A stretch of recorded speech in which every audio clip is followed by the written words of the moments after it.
የኮባ ጠመንጃ መስልሃል። ባለፈው አመሻሹ ላይ ቦሌ መንገድ ዳር ቆሜ አላፊው አግዳሚውን እያየሁ ነበር።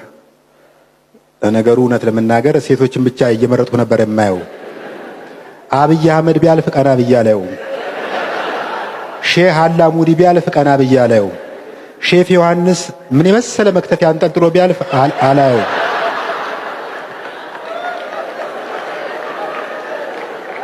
ቴዲ አፍሮ ቢያልፍ ራሱ አላየው። ሮፍናን ቢያልፍ ሮፍናን እንኳን ትንሽ ስለሚያምታታ ቀና ብዬ ላየው እችላለሁ።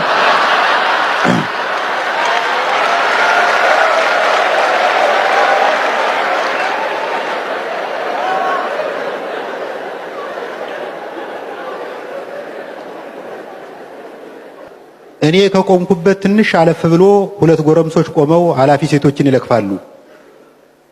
አንዲት ሴት በፊታችን ስታልፍ አንደኛው ፊትሽ ጠቃጠቆ አለው።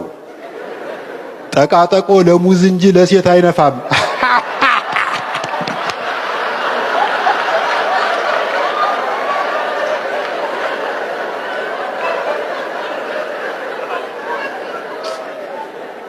ፊቱን ዞር ብዬ አየሁት። ወይኔ ፊቱ!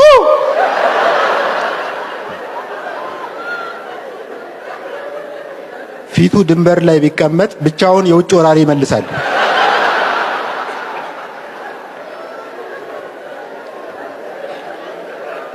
ሌላ ሴት አለፈች። አለባበስሽን አስተካኪ፣ አገር አታሰድቢ አለ ሁለተኛው። አለባበሱን አየሁት። ሱሪው እንደ ብሔራዊ ሀዘን ባንዲራ ዝቅ ብሎ ይውለበለባል። እጅግ አዘንሁ። እንዲህ ባሉ ብሽቅ ወንዶች ምክንያት ጠቅላላው ያበሻ ወንድ መጠመዱ አሳዘነኝ።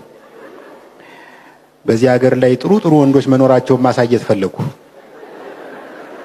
ለጊዜው እኔ ራሴ ጥሩ ወንዶችን ወክዬ የሆነ ነገር ማድረግ እንዳለብኝ ተሰማኝ። ቀጥላ በፊቴ የምታልፈውን ሴት ጠብቄ እልል ያለ ውዳሴ ላቀርብላት ወሰንሁ። የኔ እመቤት ፊትሽ እንደ ምስራቅ ብርሃን ያመርታል እላታለሁ።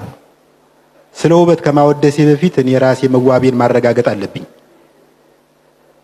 ራሴን አየሁት። አረንጓዴ ቲሸርት ለብሻለሁ። ቅጠልያ ሱሪ ታጥቄያለሁ።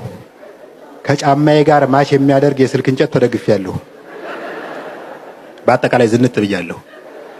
ቅድም ፊትሽ ጠቃጠቆ አለበት የተባለችዋ ሴት ስትመለስ አየኋት። በአጠገቤ እያለች ስታልፍ ስል ዞር ብላ አይታኝ እንዴ በውቄ በሰላም ነው? የኮባ ጠመንጃ መስልሃል።